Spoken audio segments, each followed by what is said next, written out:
সুন্দর বাগানে এক মেয়ে বিড়াল তার ইউনিভার্সিটিতে যাচ্ছিল। সে নতুন স্কুলের জামা পরেছিল আর তার পিঠে একটা সুন্দর ব্যাগ ঝুলছিল, কিন্তু সে জানতো না যে তার জন্য একটি বিশেষ মুহূর্ত অপেক্ষা করছিল। তখনই মিহির নামের এক ছেলে বিড়াল গাছের আড়াল থেকে বেরিয়ে এলো।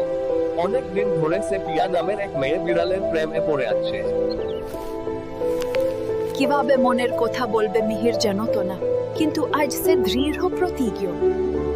পিয়াকে দেখে মিহির একটু ভয় পেয়েছিল, কিন্তু তার মন চিঠিয়ে উঠল। এখনই প্রপোজ কর। পিয়া, আমি জানি এটা হঠাৎ হবে, কিন্তু আমি তোমাকে অনেক দিন ধরে ভালোবাসি। তুমি কি আমার সাথে সময় কাটাতে চাও? তুমি খুব সুইট মিহির। আমি জানতাম তুমি কিছু এরকম ভাবছো, কিন্তু এরকম প্রপোজ আমি আগে দেখিনি। তুমি কি আমাকে অ্যাকসেপ্ট করবে? তুমি কি আমার সাথে থাকতে চাও? ইয়েস মিহির, আমি তোমার সাথে থাকবো।